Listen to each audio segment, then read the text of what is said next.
So, good afternoon, everybody. My name is Andrei Mocanu. I'm a support escalation engineer from the Exchange Online team. Welcome to this webcast on how to read an advanced message trace. The webcast shouldn't take more than 1 hour, and you can interrupt me during the presentation for any questions. Okay, so let's see what we have on the agenda for today.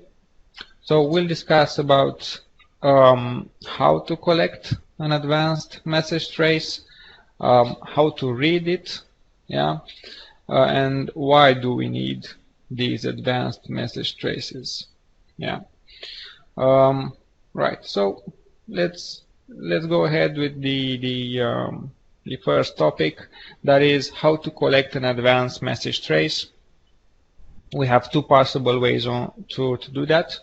The first way is on this slide, and that is through PowerShell using the start historical search commandlet. You have an example here, and for more details about this start historical search commandlet, you can have a look at this this nice article we've got on TechNet.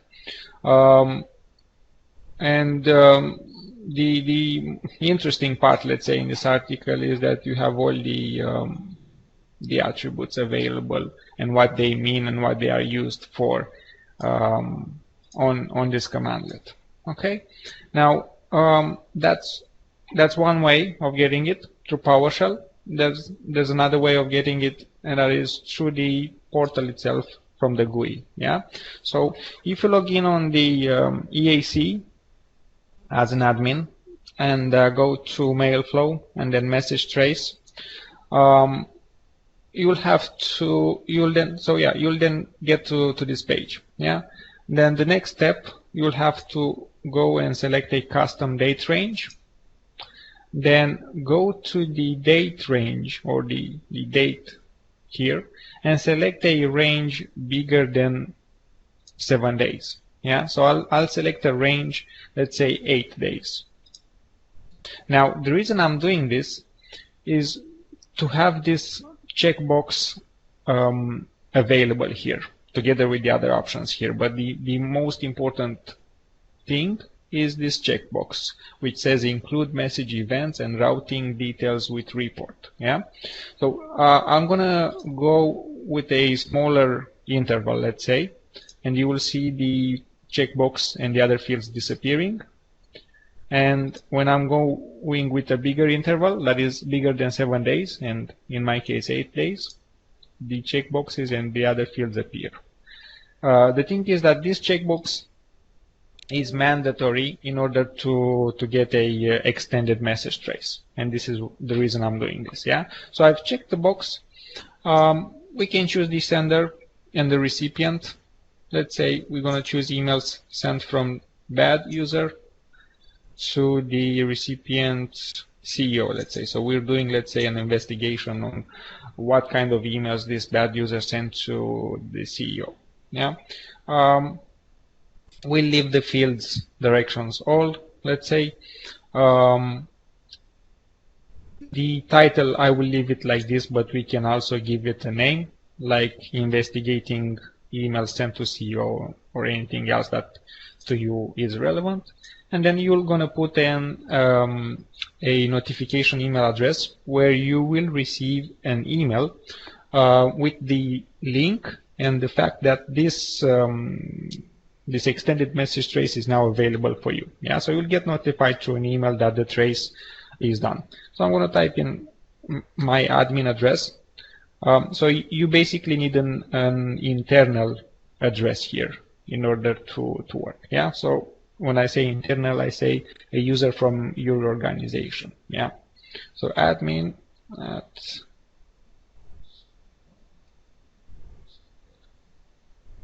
and then press on search. Okay.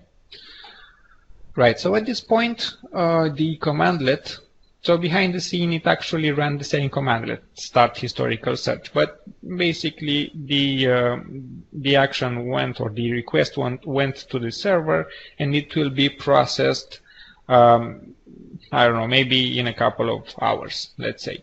At that point, you will receive an email with the link to download the CSV file that contains this extended message trace. Another way you could get the extended message trace, or to see the status of it, you have this little button here, let's say, yeah, or link, view pending or completed traces. And if you click on it, you will see the list of pending or completed traces. Yeah, and as we see here, we have this this trace that we've just requested. It's not yet started. We can see about it, and that's about it. We can cancel it, and when it will be available, you will have a button here to download it. Yeah. Okay, so I'll close this and move on to the presentation. Now on this slide we have a nice, let's say, side-by-side comparison between a simple message trace and an advanced or extended message trace. What we can see from here is that when it comes to extended message traces or advanced message traces, they do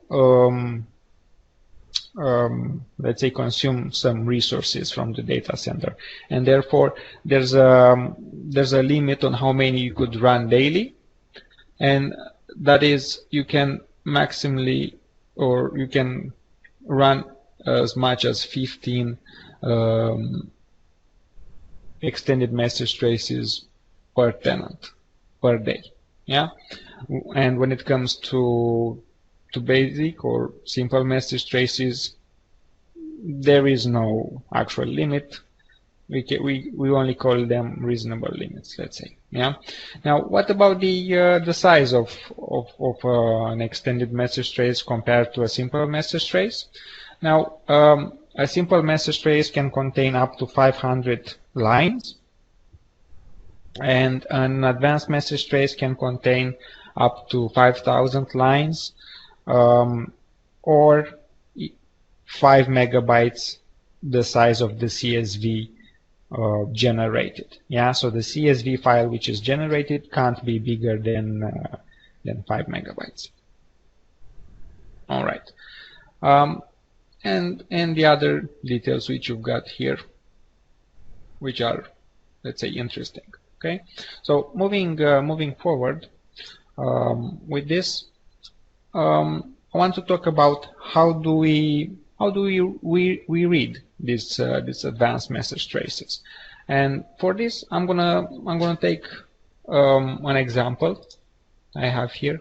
This is a CSV file that contains the advanced message trace. This is how I just got it, and let's say opened it.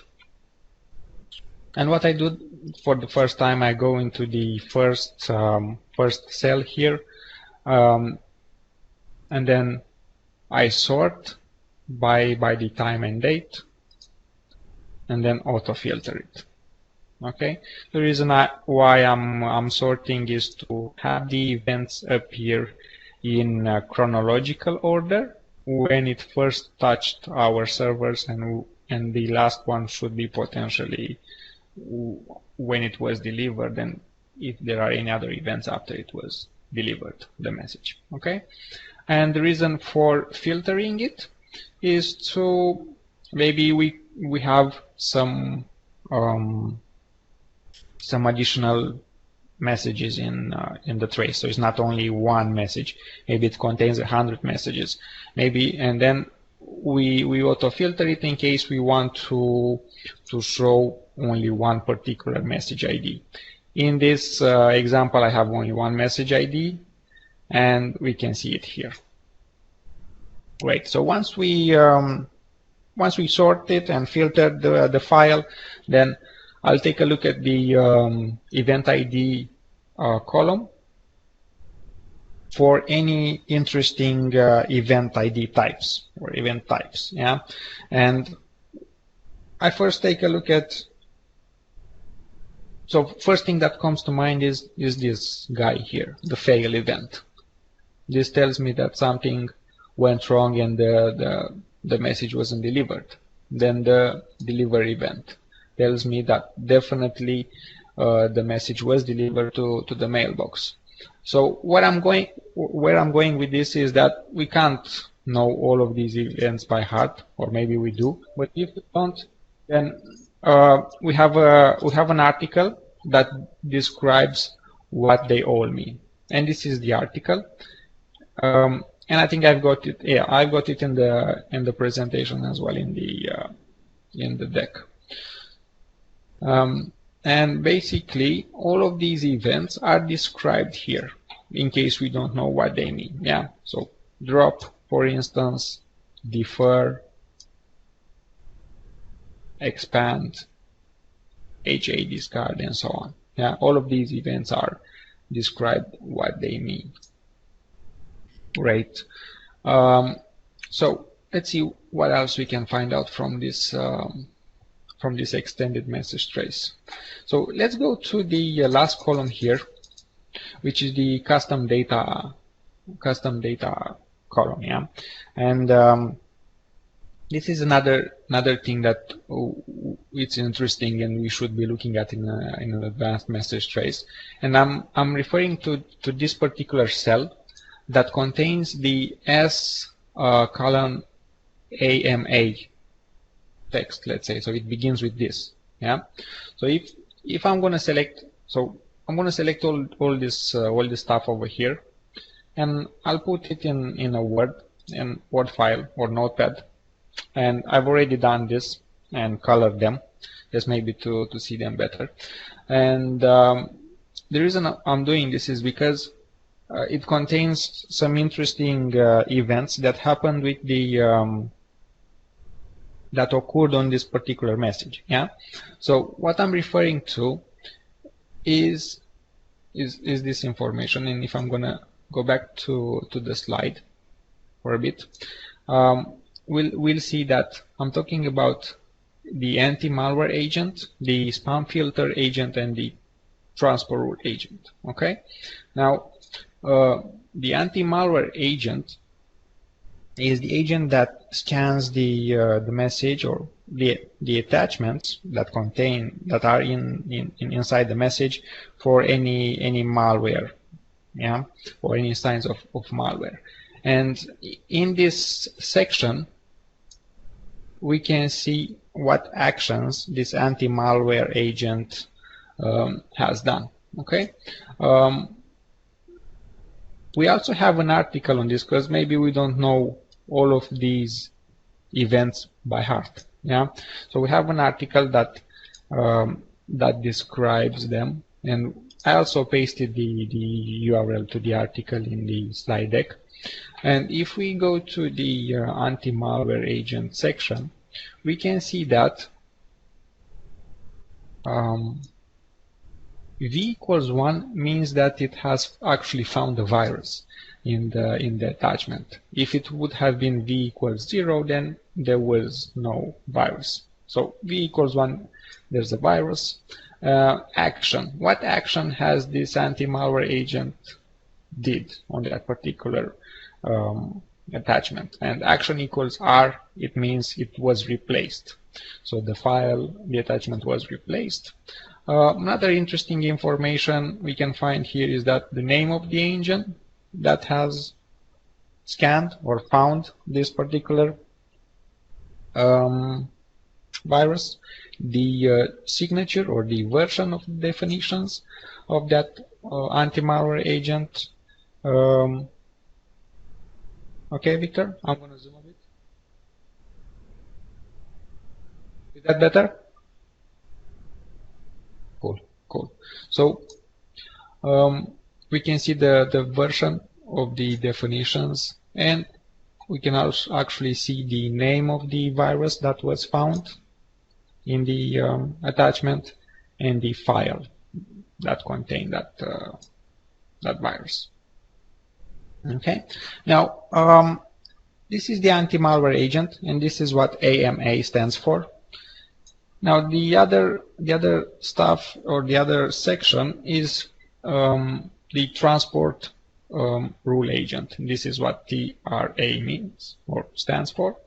It will tell you what actions were taken upon a message by transport rules. Okay, so what we see here is actually this text here is actually the GUID of a transport rule.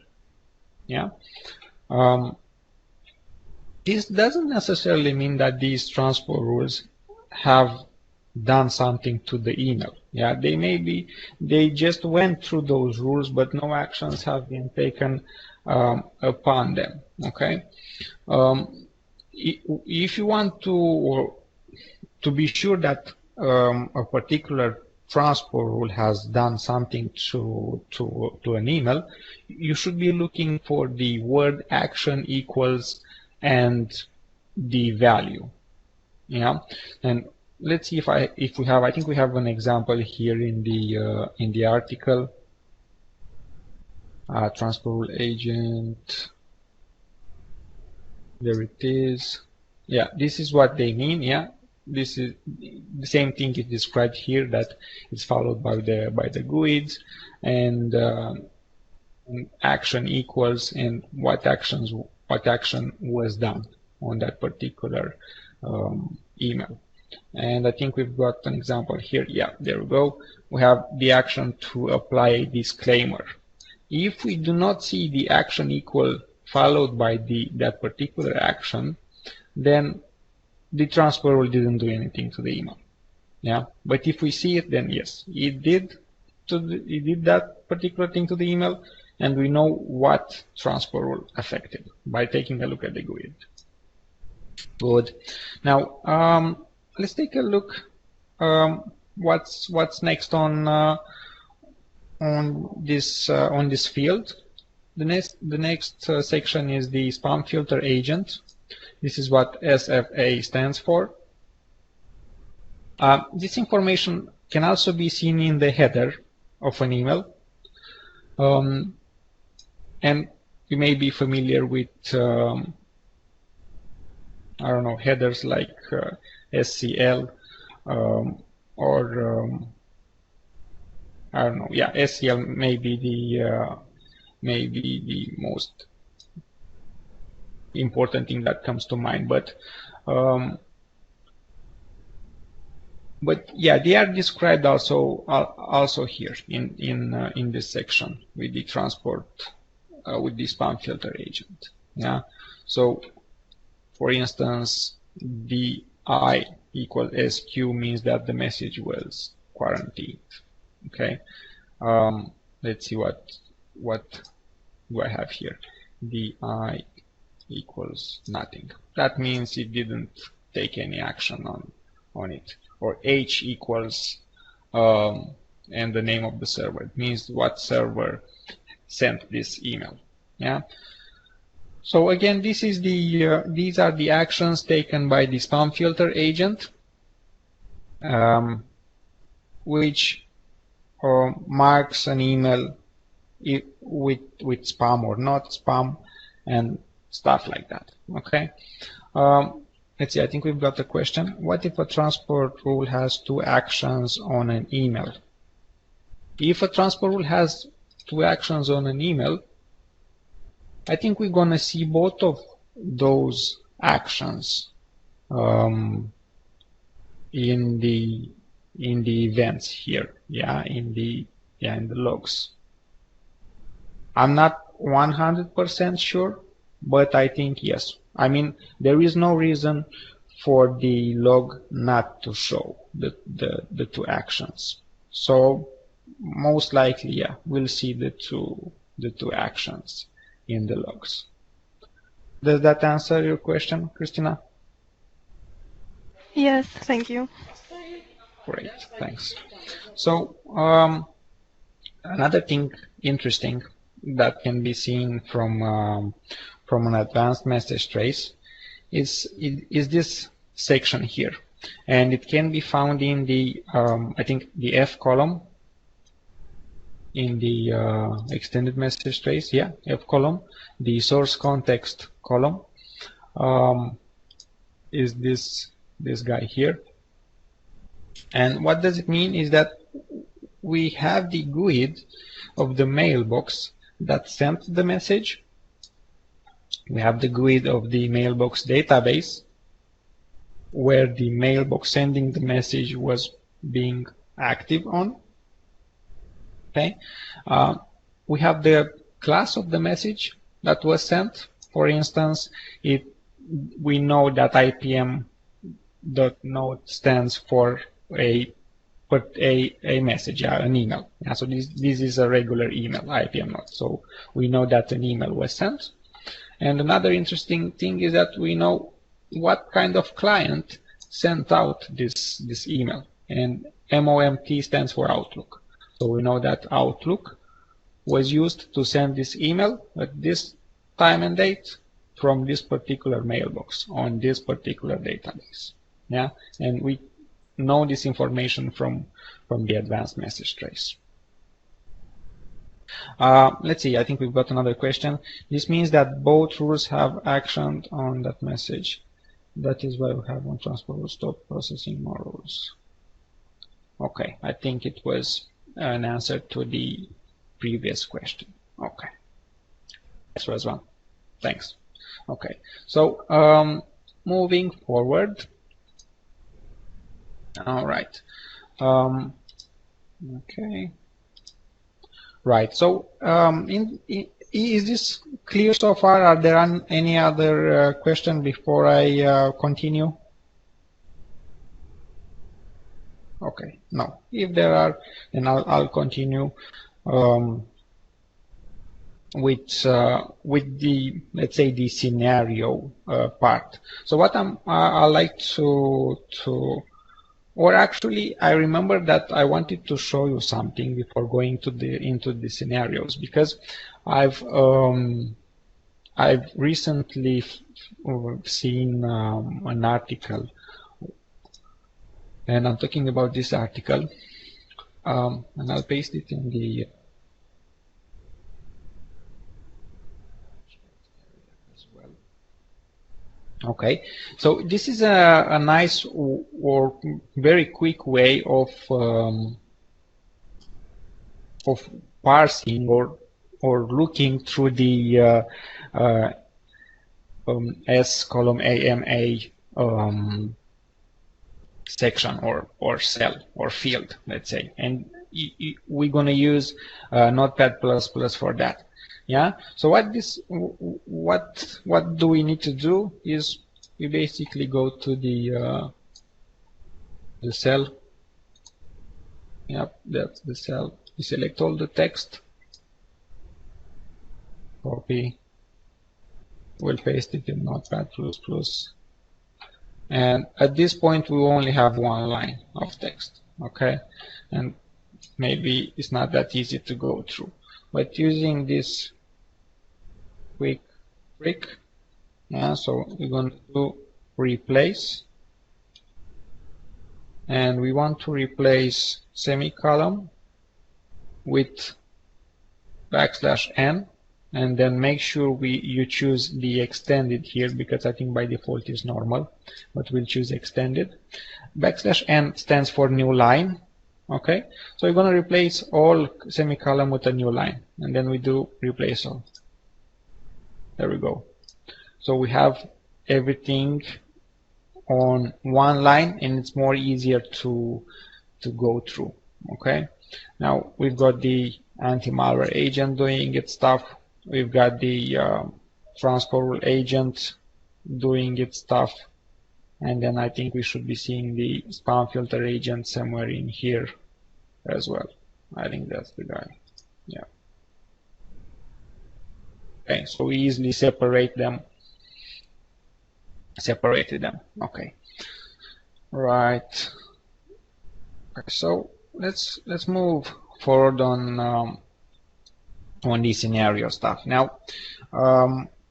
Why do we need these advanced message traces? Because there is information in there that definitely is not visible in the simple message trace, and these are some examples. Okay, so the scenario in this slide is that, let's say we have a manager who has an assistant set up as an Outlook delegate, and this particular manager does not receive meeting invites anymore.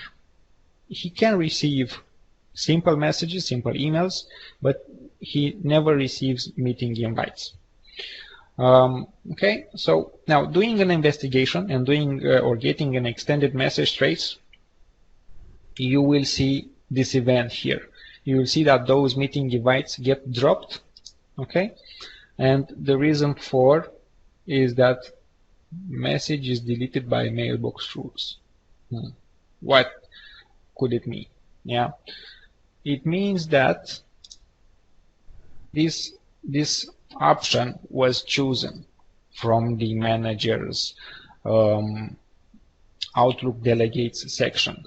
So what this option stands for is that, or what it means is that the meeting invites will only be sent to the delegates and not to the manager as well. So that's why he never receives those meeting invites, because there's a special, I think it's a hidden as well, yeah, hidden inbox rule created at the mailbox level that drops these meeting invites, and they are only delivered to the assistant. Okay, right. So moving forward with the next scenario, let's say we have a CEO that doesn't receive emails anymore. Yeah, we know that this is a big thing. Okay, so we start the investigation using a simple message trace. Of course, that would be the first thing that we do. Okay, and we see that those messages using the simple message trace, we see that the emails sent to him are redirected to another mailbox due to a transport rule, but we can't see what transport rule is doing this. The reason why we can't see what transport rule is doing this is because that particular transport rule has, or it is set to do not audit. If it would have been a regular transport rule set to audit, for instance, or not specifically set to do not audit, then you will see what transport rule has done this. But if it's set to do not audit, simple message trace will not show you what transport rule has done it. Then we go to the advanced message trace, and once you got that, you will definitely see what transport rule has done this. Yeah, you even get the GUID and the name of the transport rule that has done the redirect, as we see here. Okay, good. So any questions so far related to the scenarios? They are clear? Okay, good. So the next scenario I wanted to talk about is or the next nice thing that an advanced message trace can tell you is if a particular recipient was BCC'd to an email.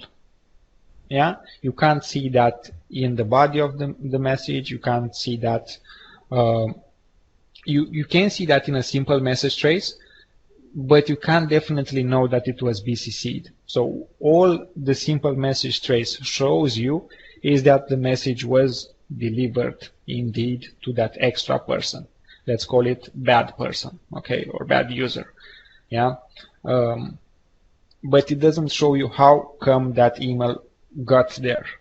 If we generate an advanced message trace based on that message ID, yeah, let's say, you will definitely know that the recipient was BCC'd, and by looking at this line which I highlighted here, and if you look in the N column, column, you can see that the first recipient was BCC'd and the other recipient was put in the to field, yeah, which is also visible in Outlook or in OA. You can see that the CU was in the to field, but the BCCU definitely can't see. Yeah. Right. So the next scenario, I wanted to just to confirm you that this behavior is by design and it's expected behavior. And what does behavior, or what is this behavior? Let's consider this scenario that you have a user inside the organization that has out of office enabled, okay, for both internal and external users. And a user from inside the organization sends an email to this colleague of his. If you will do a message trace, you will always see 2 automatic replies sent for that particular recipient or sender, whatever. Yeah. So you'll always see two automatic replies sent. One will always be failed, and one will always be or should be delivered.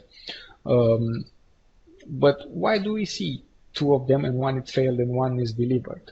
The reason why, and this is expected behavior, is because the service generates two out of office messages or auto reply messages. Because you remember, you've got the option to put a certain text for internal people and a certain text for external people.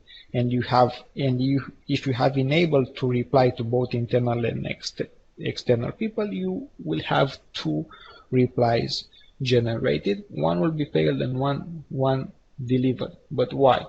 So the one that fails is the one destined for external people, yeah, so or external users, because the service sees that the recipient is an internal user and it drops the message or the automatic reply destined for external users.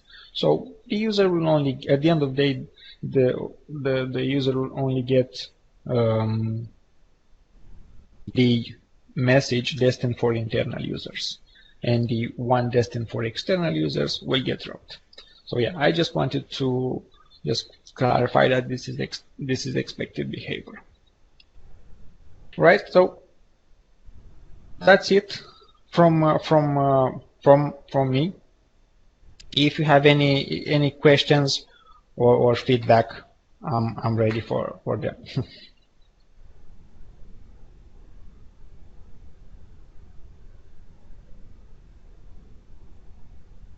Okay, so if you don't have any questions, you can always contact me directly, or you can follow up with us on our regular channels.